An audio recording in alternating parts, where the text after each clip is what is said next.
Boa noite, irmãos. Aqui estamos nós vivendo este momento, né? Não é como diria Roberto Carlos, vivendo esse momento lindo, mas com certeza é um momento especial. É um momento quando a gente pode estar junto com aquele que é o Rei dos Reis, o Senhor dos Senhores, nestas situações e nesse tempo tão complicado. Então estou eu aqui na minha casa, você aí na sua casa, e nós juntos vamos buscar a casa do Senhor, a presença do Senhor. Eu estava lembrando do que Davi falou no Salmo 27, versículo 4.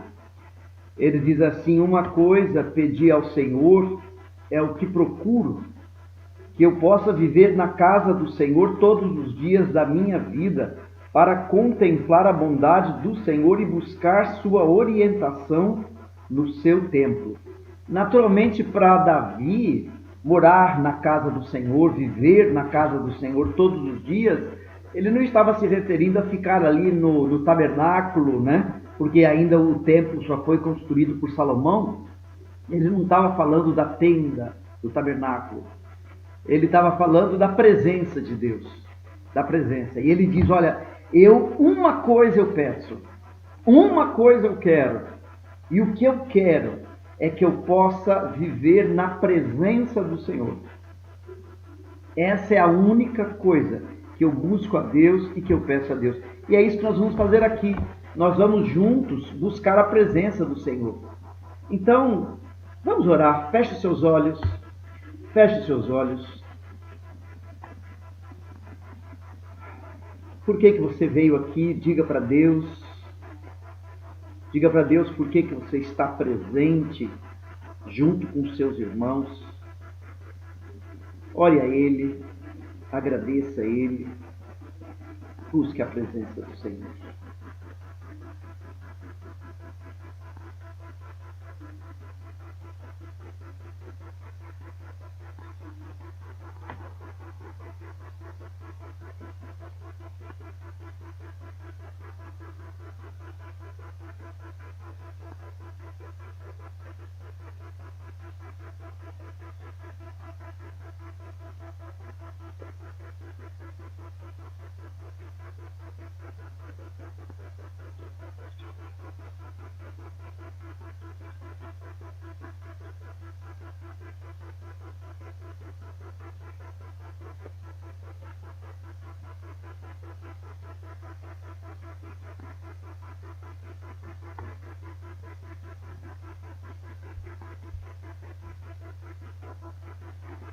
Vamos cantar ao nosso Deus. O irmão Fernando vai nos conduzir. Vamos exaltar o nome do Senhor com a nossa voz.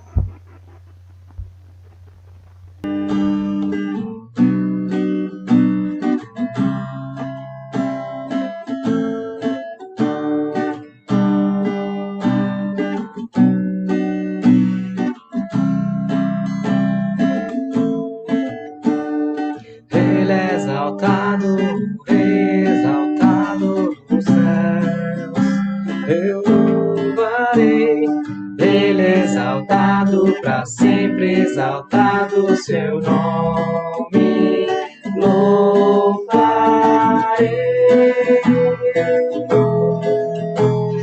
Ele é o Senhor, sua verdade vai sempre reinar. Terra e céus glorificam o seu santo nome. Ele é exaltado no céu. Ele é exaltado nos céus. Eu louvarei. Ele é exaltado para sempre, exaltado seu nome. Louvarei.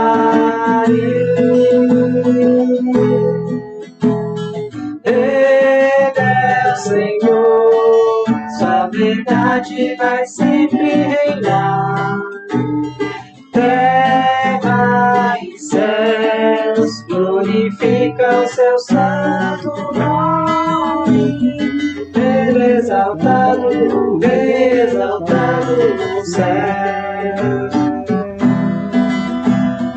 Ele exaltado, exaltado no céu. Ele exaltado, Rei exaltado no céu.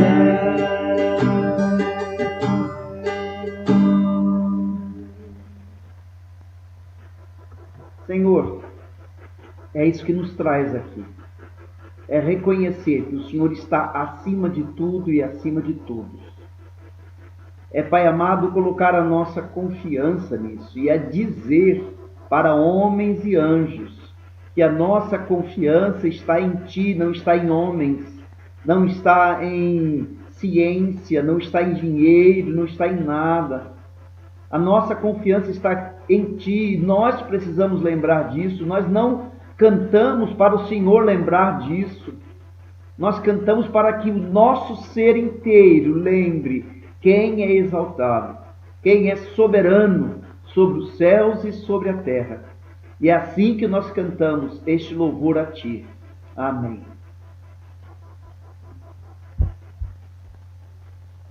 Sobre a terra, sobre o céu, Tu és Senhor absoluto. Tudo que existe acontece, Tu sabes muito bem.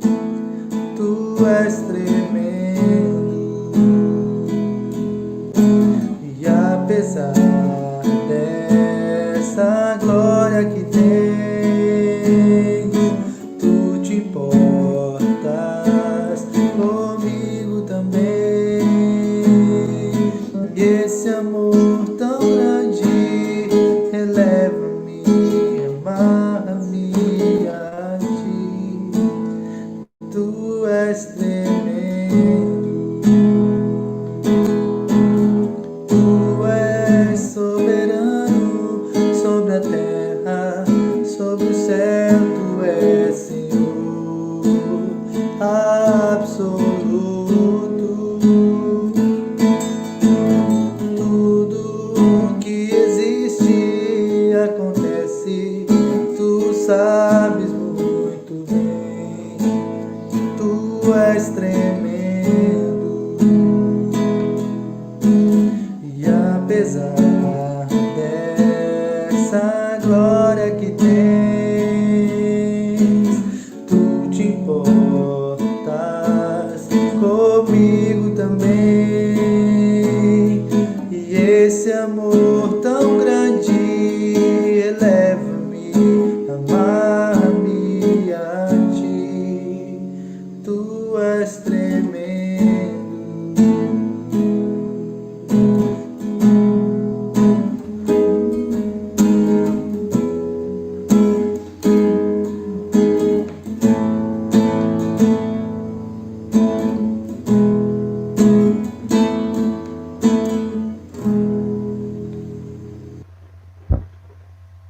Amém.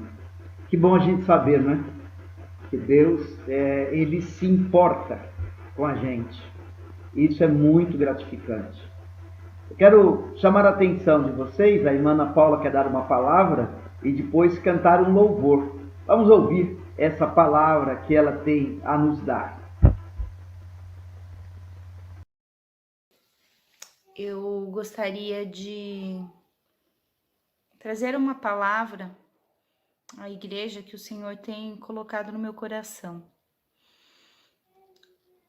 Por que será que Deus tem permitido um período tão longo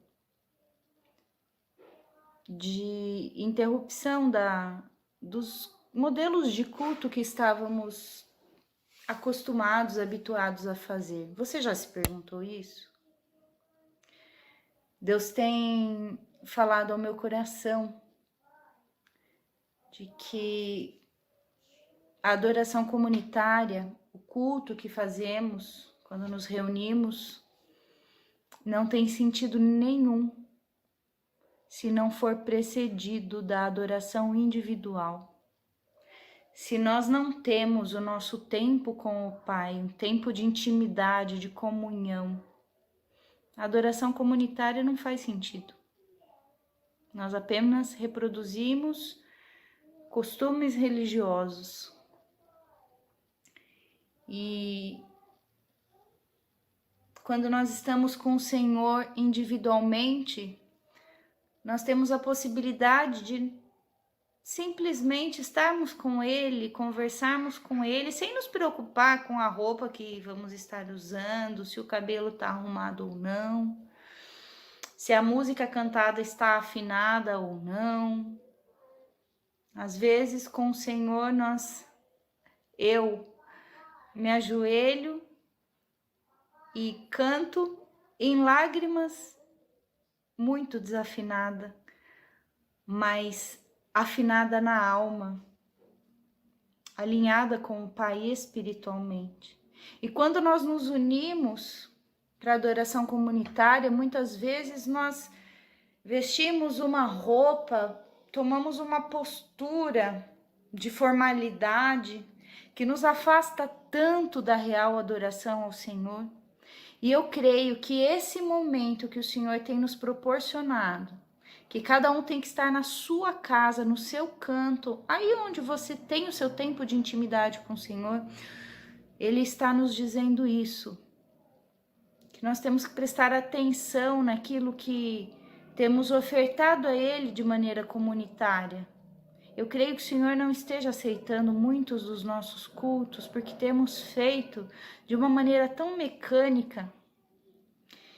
E muitas vezes, em períodos das nossas vidas, temos o momento de adoração comunitária, mas não adoramos ao Senhor individualmente, não temos o nosso tempo de intimidade com o Pai. E então o tempo de adoração comunitária se torna vazio, sem sentido. O Senhor tem chamado a igreja dele a voltar ao lugar de comunhão, a lembrar para que fomos criados, para a glória dele. Quando ele criou o Jardim do Éden, ele propôs essa comunhão diária, essa comunhão desprendida de qualquer ritual, de qualquer formalidade. Nós não escolhemos a roupa para conversar com os nossos cônjuges, nós não escolhemos as palavras, não afinamos, alinhamos a voz para conversar com os nossos filhos. Nós simplesmente, com naturalidade, conversamos, temos comunhão. E é assim, exatamente assim que o Senhor quer que seja o nosso relacionamento com Ele. Então eu quero te convidar a refletir o porquê do Senhor estar nos mantendo ainda como comunidade, né? Como corpo de Cristo, nesse momento tão individual. Reflita um pouquinho sobre isso enquanto nós cantamos esse louvor.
Você observou como que o áudio e o vídeo, eles entraram num descompasso, e como é que as coisas ficam meio esquisitas, né?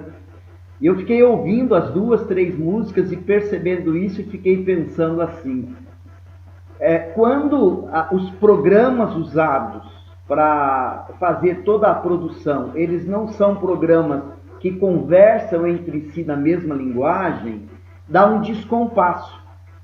E aí então as coisas elas ficam meio estranhas. E eu fiquei pensando na nossa vida com Deus. Quando nós não estamos trabalhando, vivendo, andando, pensando no mesmo programa de Deus, no mesmo software de Deus, nós também entramos num descompasso, né? Eu fiquei pensando nisso, falei, puxa vida, como é que você vai, você prepara, mas porque programas eles são levemente diferentes, eles geram essa dificuldade. Então eu fiquei trazendo isso aqui para a nossa vida. Bom, mas não é sobre isso que eu quero falar com você hoje não. Eu quero, nesse mês de março, falar sobre vivendo com sentido em um mundo sem sentido. Vivendo com sentido, com significado e com direção, em meio a um mundo que está totalmente perdido, totalmente sem sentido. Porque tudo está muito confuso, tudo está muito incerto, muito instável. E isso nos abala emocionalmente, mentalmente, socialmente, economicamente e até religiosamente. Veja, você está aí na sua casa, eu estou aqui, os nossos hábitos, né, de nos encontrarmos, de adorar, tudo isso está prejudicado. O fundamento de toda a ordem está abalada.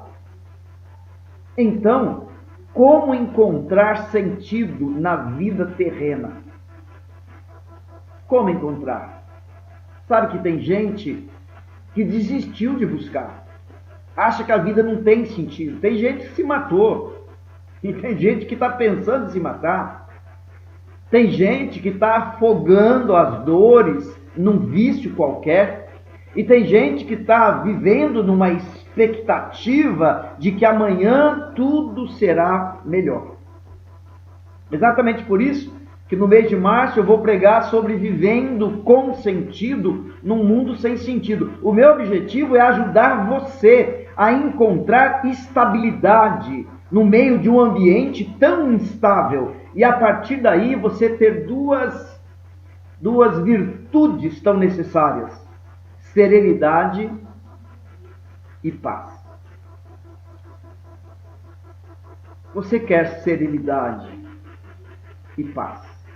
Você quer sentir que a tua mente aquietou, que as tuas emoções aquietaram? Você quer sentir harmonia com o todo que está ao teu redor? Mas como ter harmonia com o todo que está ao teu redor quando tudo está tão perdido? Agora olha lá, isso é possível, porque foi Jesus quem falou assim: deixo-vos a paz, a minha paz vos dou, não vou lá dou como o mundo a dá. Não se turbe o vosso coração, nem se atemorize. Então Jesus disse: eu deixo uma paz para vocês, que é uma paz diferente do mundo, porque é uma paz que não depende da organização ou da estabilidade do mundo. Jesus também disse: estas coisas vos tenho dito para que tenhais paz em mim. No mundo tereis aflições, mas tende bom ânimo, eu venci o mundo. Então a primeira declaração, deixo-vos a paz, está em João 14. A segunda declaração, essas coisas vos digo para que em mim tenhais paz, está em João 16. E todo esse trecho, 14, 15, 16, faz parte do último discurso de Jesus, da última palavra, do último ensino de Jesus para os seus discípulos.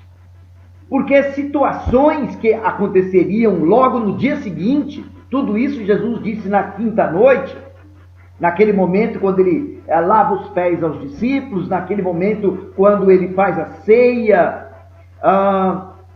Jesus sabia que no dia seguinte aconteceria alguma coisa que deixaria tudo sem sentido. Os camaradas passaram 3 anos andando com Jesus, vendo Jesus fazer milagres, colocando em Jesus as suas expectativas, e de repente Jesus seria preso, seria crucificado e tudo ficaria sem sentido. Mas os discípulos poderiam encontrar sentido olhando na direção certa.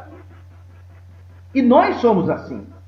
Nós estamos vivendo uma situação que nos pegou de surpresa e que veio na contramão de muita coisa que a gente imaginava. E como é que a gente pode encontrar sentido somente olhando para a direção certa? Então, nesses 4 domingos de março, eu quero ajudar você, conduzir você nesse encontrar sentido. Então, hoje eu quero que você saiba o seguinte: para encontrar sentido num mundo sem sentido, é preciso ser realista com relação ao mundo. Vá a um lixão.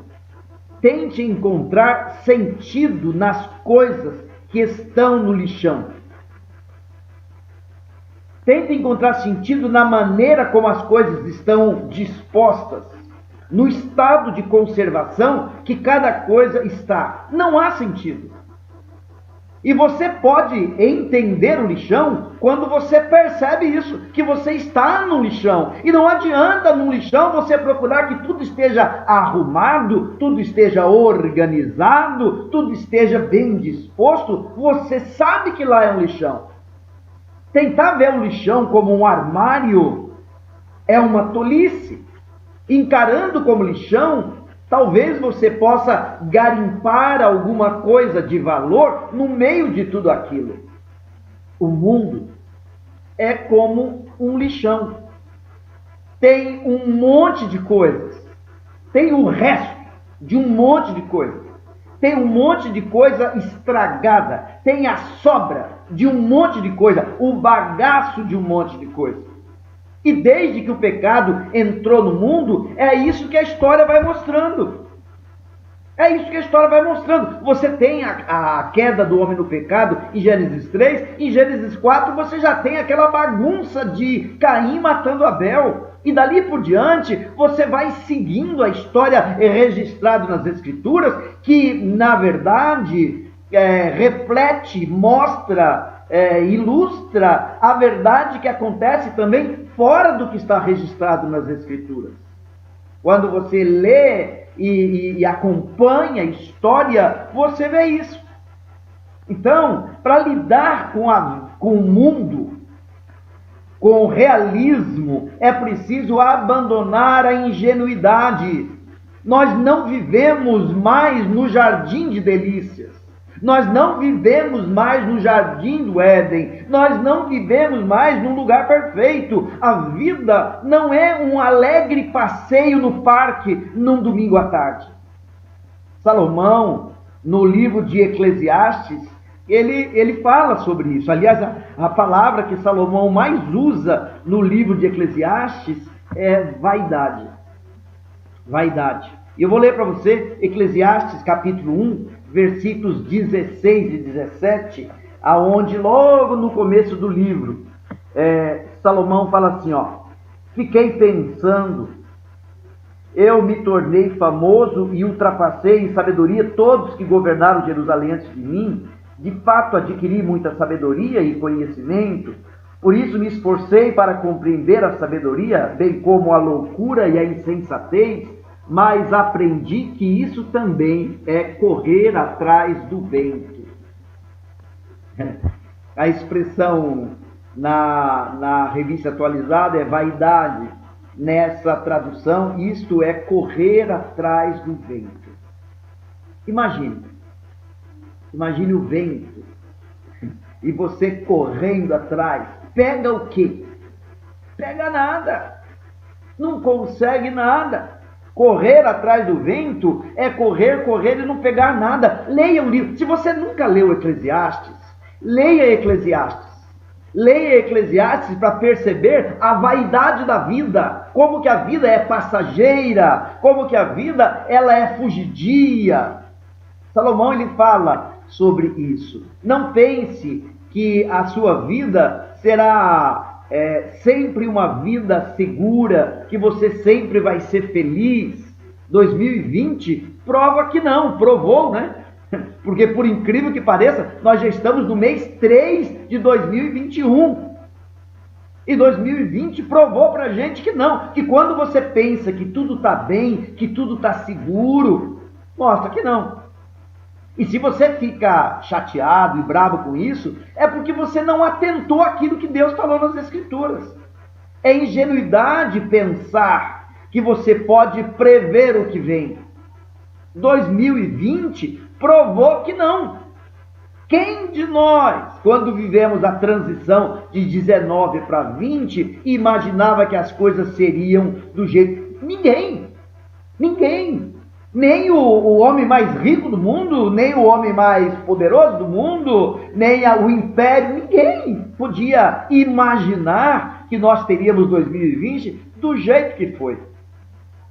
A vida da cada torcida na gente, né? Veja, o homem espera o aquecimento global e os efeitos e os resultados do efeito estufa para daqui a 20 anos. O coronavírus chegou agora, causando um dano gigantesco para vidas, para a economia, para a saúde, para tanta coisa. Então o homem, ele pensa, ele imagina, vai acontecer daqui a quanto tempo, vamos nos preparar. Deus fala, vocês não sabem de nada. Vocês não sabem de nada. É ingenuidade pensar que o conhecimento humano, que a ciência, a tecnologia oferecerão respostas para os desafios da vida. E a Covid-19 está aí para mostrar que não, que quando o homem encontra resposta para uma pergunta, surgem duas perguntas novas. Então, esperar que a ciência e a tecnologia possam trazer uma melhora na tua vida é uma ingenuidade. A ciência e a tecnologia pode correr atrás, buscar respostas. Mas dizer que a gente vai conseguir ter uma vida melhor, isso é ingenuidade. E você precisa abandonar a ingenuidade. E o contrário da ingenuidade, sabe o que é? É maturidade. É maturidade. Além de deixar a ingenuidade para você ver o mundo com realismo, é preciso deixar o engano. Nós temos uma visão limitada. E isso nos leva a uma errada interpretação da realidade. Veja, os discípulos, eles tinham uma visão errada do Messias. Eles esperavam o Messias como um rei que viria na força, no espírito, no jeito de Davi, um rei político. Eles tinham uma expectativa errada, eles tinham uma visão errada, uma visão limitada. E eu nem vou dizer que eles eram burros. Não, eles não eram burros. Eles eram ignorantes, eles ignoravam os propósitos maiores de Deus. Ignoravam. E porque ignoravam, eles se abalaram fortemente quando Jesus Cristo foi crucificado. Eles fugiram, eles se esconderam, eles se assustaram, porque não atentaram para aquilo que estava escrito nas Escrituras. Quem atenta para as Escrituras sabe que desde Gênesis 3, a história da humanidade é uma história de confusão social e engano religioso, injustiça e impiedade.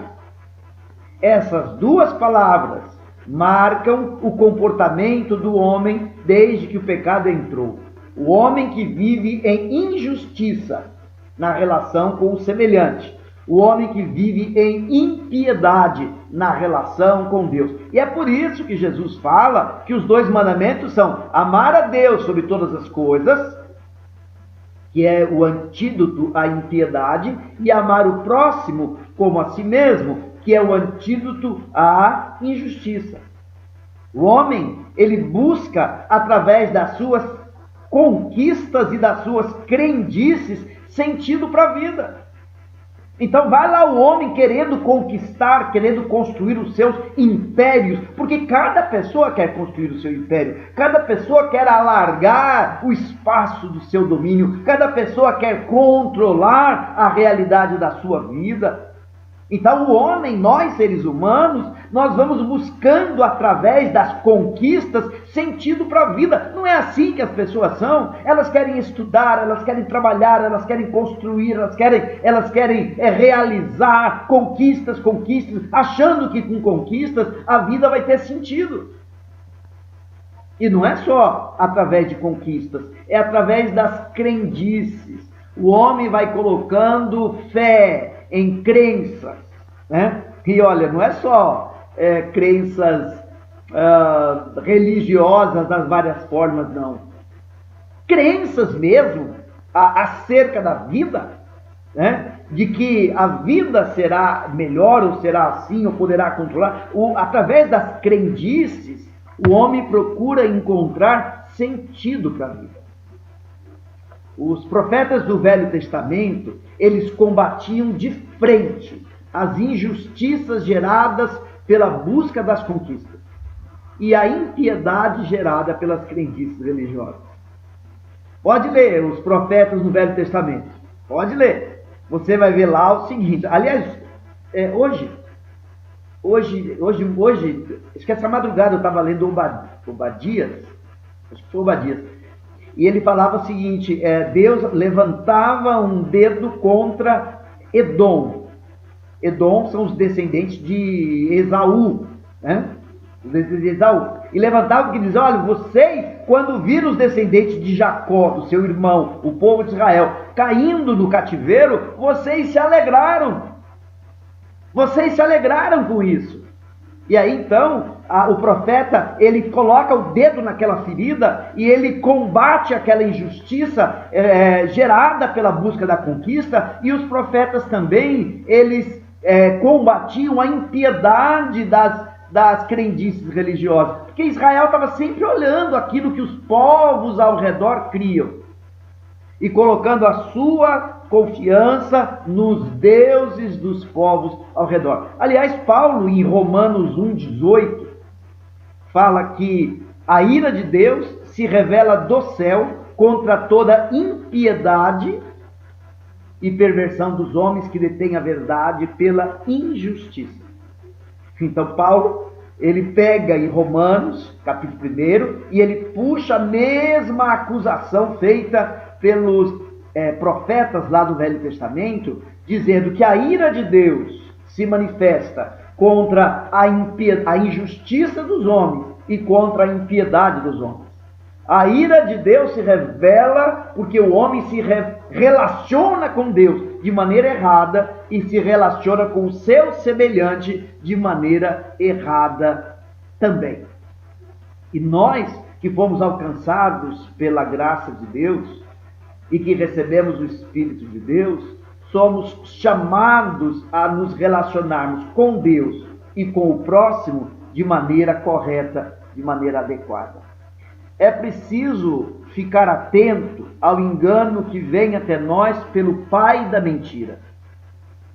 O pai da mentira, ele falou para Adão e Eva, quando Deus disse, vocês não comam desse fruto, no dia que vocês comerem, vocês vão morrer. E Adão, Deus disse, e aí a serpente vem e diz, o que foi que Deus disse? E aí a serpente diz, não, vocês não vão morrer coisa nenhuma, vocês podem ir nessa direção que vocês vão se dar bem. Então pensa nisso. Pensa que lá no Jardim do Éden, o papel de Satanás já era levar o homem ao engano. Agora, se fosse só lá, lembra de Jesus? O maligno vem, né, e começa a tentar Jesus. E começa a falar, não, se você pular lá de cima, Deus vai proteger. Não, se você se prostrar diante de mim, você vai ter o mundo. Ah, se você usar seu poder, vai transformar pedra em pão e vai matar a tua fome. Então Satanás, ele não só no Jardim do Éden, e não só em Jesus, mas hoje também, ele está trabalhando constantemente para nos manter em engano. E se você fica dando atenção ao que os homens dizem, seja os homens que dizem no governo, seja os homens que dizem na televisão, seja o que as pessoas falam no bate-papo, se você fica dando atenção para isso, você você estará dando atenção para engano. Isso precisa tomar muito cuidado. Por quê? Porque estas vozes, olha só, estas vozes, ao mesmo tempo que elas anunciam problemas, elas se apresentam como solução. Nós temos a solução, nós temos a resposta. O maligno continua espalhando engano através dos seus profetas. Ele continua usando o conhecimento humano, a ciência, a tecnologia, as riquezas, tudo visando encontrar duas coisas: um mundo de paz e a imortalidade. Um mundo de paz sem Deus e a imortalidade sem Deus. O que a ciência procura é a solução de todos os problemas para que nós tenhamos a chamada imortalidade. E o que os políticos ou mesmo as pessoas que estão em posição de domínio, de autoridade, elas querem encontrar é um ambiente de unidade, mas não a unidade debaixo da direção de Deus, mas a unidade debaixo da direção dele. Terceiro lugar, para a gente ser realista com relação à vida, é preciso deixar a ilusão quanto ao amanhã. Quem tem expectativa de um futuro glorioso na terra, certamente ficará frustrado. Eu vou repetir para você. Quem tem expectativa de um futuro glorioso na terra, vai ficar frustrado, porque não deu atenção ao que Deus disse que seria, e Deus disse que as coisas seriam do jeito que estão sendo. Fica confundido quem espera um amanhã tranquilo e recebe um amanhã turbulento. O sentimento é um sentimento de confusão, de decepção, e não é isso que nós estamos vivendo nesse começo de 2021, quando nós esperávamos soluções, quando nós esperávamos resposta, quando nós esperávamos retorno e as coisas não acontecem, então nós nos sentimos confusos e decepcionados. Agora, olha o que Davi fala no Salmo 25, ele fala assim, dos que em ti esperam, ninguém ficará confundido. Confundidos ficarão os que sem causa procedem traiçoeiramente. Dos que em ti esperam, ninguém ficará confundido. Deixa eu contar uma coisa para você. Era janeiro de 1988. Eu estava vivendo o meu primeiro ministério. Minha ordenação se deu em maio de 87. E eu estava ainda vivendo aquele momento, eu tinha 25 anos de idade, e a igreja de Tucuruí, que eu tinha servido um tempo como membro, lá, quando eu fui para o seminário, eu estava lá em Tucuruí, essa igreja me convidou para voltar lá, para ser pastor lá, essa congregação, para eu ser pastor lá. E eu empolgadão, porque eu tinha vivido lá há 3 anos, eu gostava do pessoal lá e tal, eu falei, eu vou voltar, mas depois que eu falei, vou voltar, Deus colocou no meu coração, Paulo, você está dizendo que vai voltar porque você quer voltar. E aí então eu entrei em contato com o pessoal de lá, e eu disse, olha, com o pastor da igreja mãe lá, e falei, olha, segura a onda aí, eu estou meio confuso, eu não sei o que devo fazer. E aí eu não sei bem o que aconteceu, eu sei que quando chegou a primeira semana de janeiro de 88, um caminhão apareceu na porta da minha casa para levar minha mudança para lá. confuso pra caramba. Peguei um avião, porque de Belém a Tucuruí são 400 quilômetros, mas isso há 33 anos atrás, quase 33 anos atrás, lá era barro, eram 400 quilômetros de barro, e o Parazão, no barro, na chuva, você não transita. Peguei um aviãozinho e fui para Tucuruí. Cheguei em Tucuruí, confuso. Fui para a beira do rio Tocantins e falei, Deus, não pode, Deus. Eu estou começando a minha vida. Senhor, o que é que está errado? Eu não deveria estar aqui. O que aconteceu? Né? E à noite eu teria uma reunião com o pessoal de lá, e eu ia ter que explicar para eles que eu não ia voltar, ou então que eu ia, né? Ou que eu não ia, eu ia. E eu fiquei ali, naquela manhã, horário de almoço de janeiro de 1988, lamentando, chorando, clamando diante de Deus. E foi através do Salmo 25 que Deus falou ao meu coração. E falou exatamente assim, dos que em ti, o salmista falava, né? Dos que em ti esperam, ninguém ficará confundido. Confundidos ficarão os que sem causa procedem traiçoeiramente. E nessa palavra do Salmo 25, eu entendi Deus me dizendo, Paulo, você não deve ficar, você deve voltar para onde você está, e eu estou dizendo, você não ficará confundido. Olha, 88, já se passaram 33 anos, e eu não tenho absolutamente nada a reclamar, dizendo, poxa Deus, o Senhor disse que eu não ia ficar confundido. Oh Deus, eu não estou sabendo de nada, eu estou confundido. Isso não aconteceu.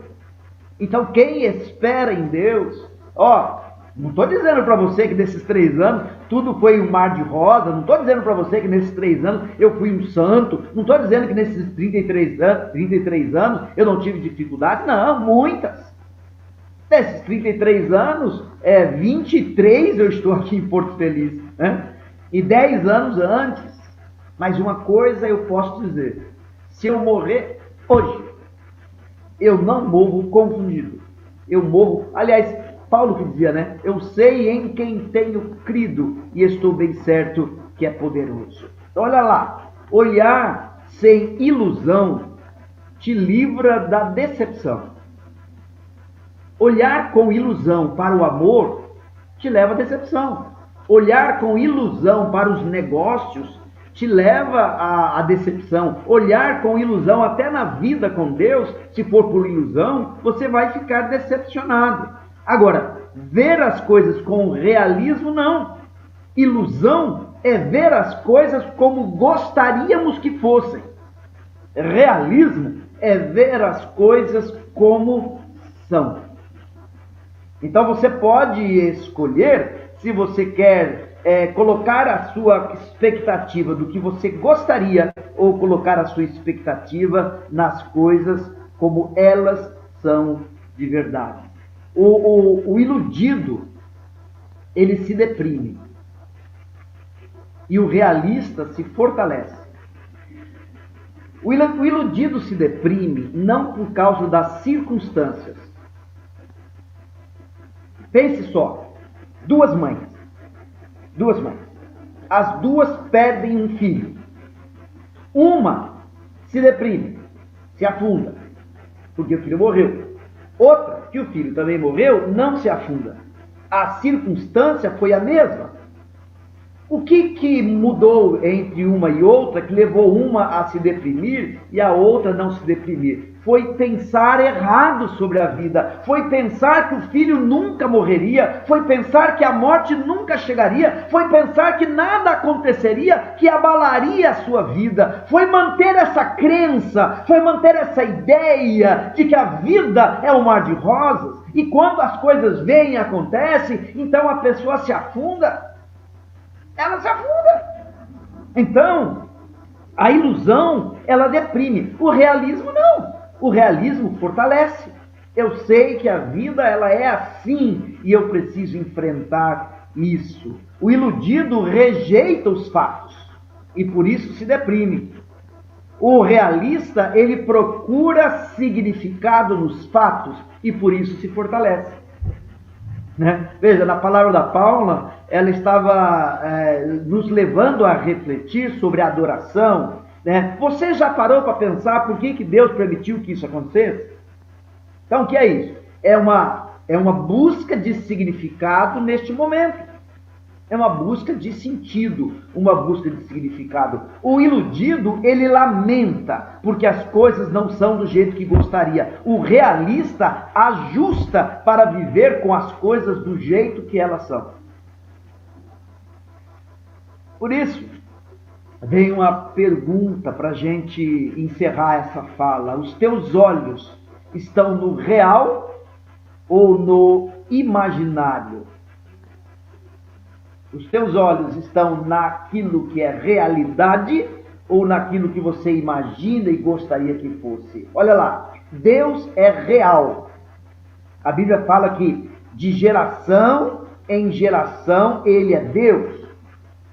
Ou de eternidade a eternidade Ele é Deus. Deus é real. O homem não é. O que foi ontem já não é mais hoje. Já não é mais hoje. O homem, nós seres humanos, somos transitórios, somos passageiros. Deus é real. Nós não somos, nesse sentido de eternidade aqui na Terra. O que Deus falou é real. Passam-se os séculos e tudo se cumpre. Inclusive isso que a gente está vivendo, já está prenunciado nas Escrituras que haviam esses tempos turbulentos, esses tempos trabalhosos. Agora, o que a ciência fala não é real, é imaginário. Amanhã a ciência conhece diferente, ou amanhã a ciência conhece um pouco mais, e aí ela muda o seu discurso. Ela não é real, ela faz parte de uma imaginação do homem, de uma busca do homem. O propósito de Deus é real. O que Deus tem como propósito vai se cumprir. Veja, Deus está conduzindo a humanidade para uma unidade em Cristo. Efésios 1:9 fala que o propósito de Deus é fazer convergir tudo em Cristo, tanto as coisas que estão nos céus como as coisas que estão na terra. Deus fará convergir tudo em Cristo, tanto as coisas que estão nos céus como as coisas que estão na terra. O homem, ele quer gerar uma unidade, mas ele quer gerar uma unidade sem Cristo, e isso não vai prosperar. O mundo não terá paz, o mundo não vai viver em harmonia à parte de Deus. O homem quer, o homem trabalha, acha que se tiver um governo único, uma liderança única, isso vai acontecer. Isso não vai acontecer. Essa conversa de que existe uma conspiração, de que querem um governo único, isso não é uma conversa, é uma realidade. Desde da Torre de Babel, o homem quis fazer isso.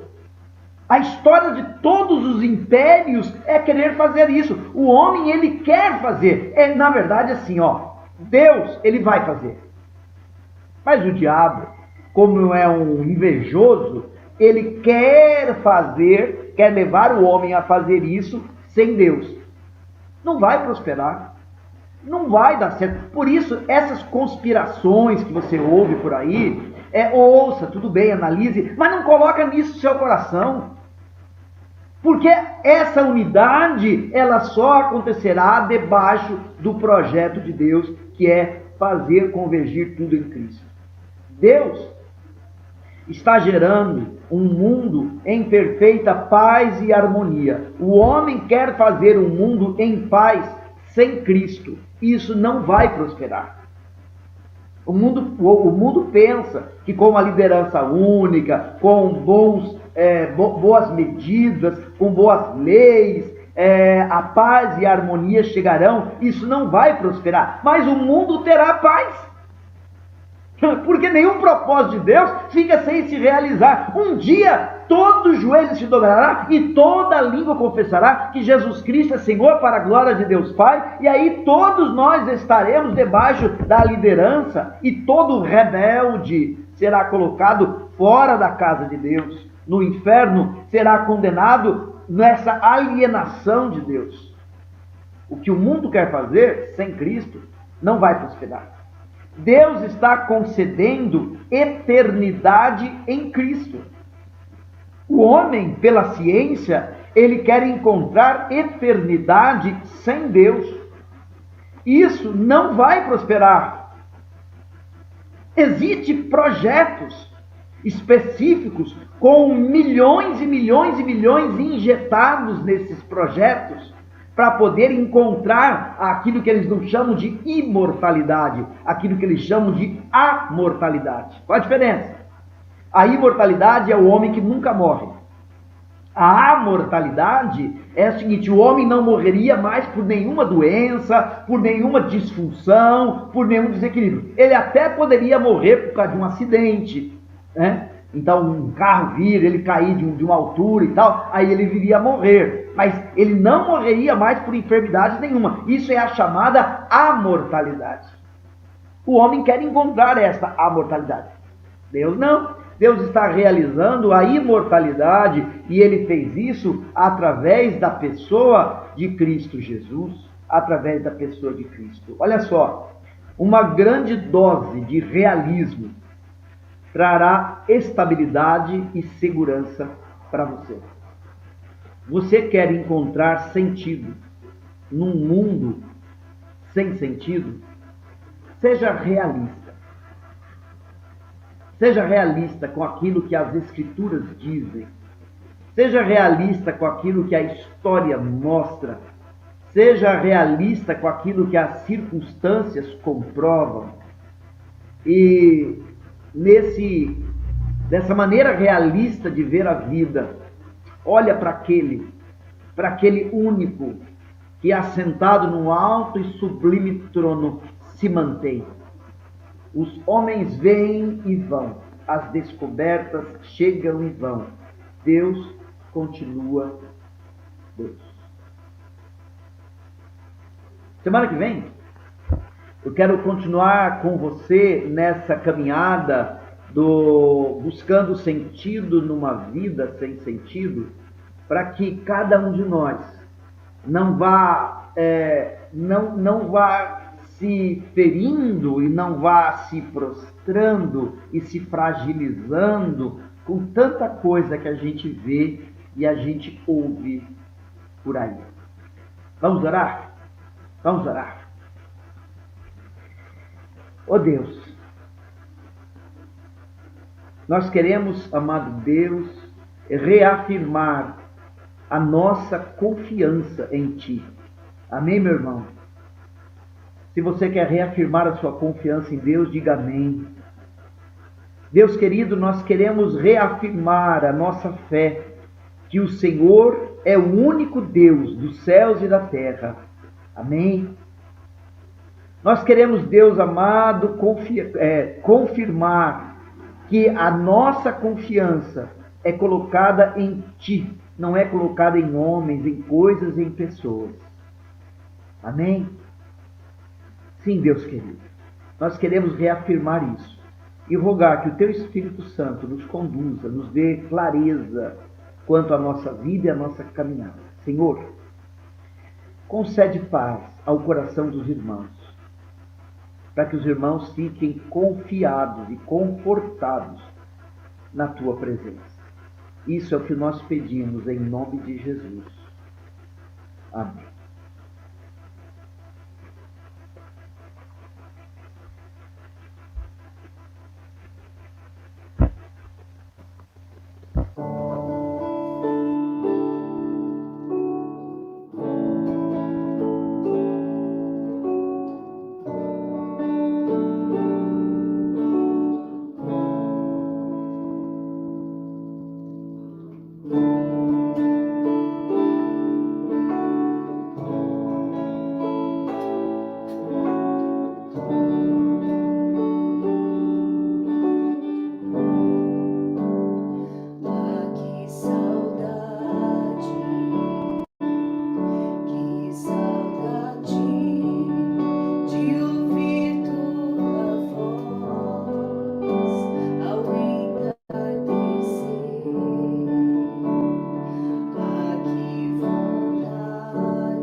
jardim da inocência.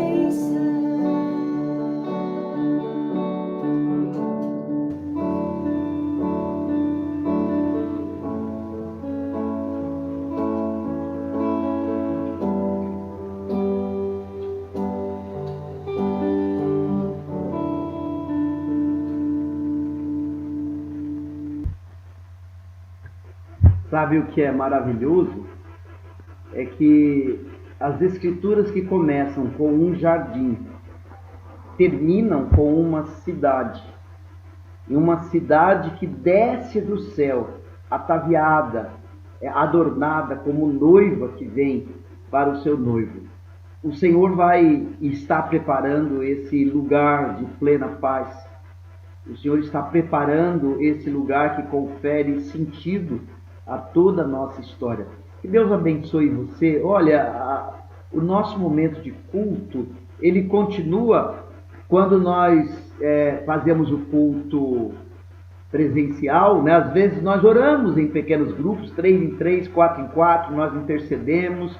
E agora a gente vai continuar o culto fazendo isso. Nós vamos sair do YouTube, os irmãos que quiseram participar vão, através de pequenos grupos, orar juntos, né? Mas antes de fechar aqui a gente para os pequenos grupos, eu quero apresentar 2 pedidos. A nossa irmã Graça, ela pediu em lágrimas que nós orássemos por ela e pelo marido. E ela disse: pastor, eu não vou participar dos pequenos grupos porque a câmera do meu celular está muito ruim.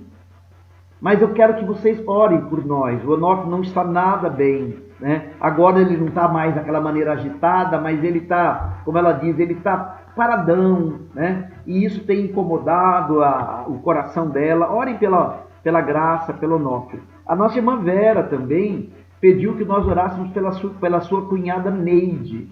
A Neide vem enfrentando um câncer já há alguns anos. E neste momento a Neide está bastante debilitada e bastante afetada. Então a Vera, ela mandou um recado, falou: por favor, irmãos, orem pela minha cunhada Neide, né? Então lembre nos grupos de oração de orar pela Graça e Onofre e orar também pela Neide, cunhada da irmã Vera. Também deixar avisado que na quarta-feira nós teremos participando conosco online a missionária Marta do Carmo. Ela é missionária no Equador, ela é de Sorocaba, né? Mas ela faz missões no Equador e ela vai estar com a gente no culto de quarta-feira, né? Então vai ser um culto missionário, a gente vai poder ouvi-la e os irmãos poderão também depois fazer alguma pergunta que queiram fazer, depois poderemos orar juntos, tá bom? Então são estes os avisos. E agora então eu clamo a Deus que a bênção dele fique sobre vocês. E a gente vai para os grupos, e lá nos grupos nós vamos orar juntos e vamos encerrar esse nosso momento. Deus te abençoe.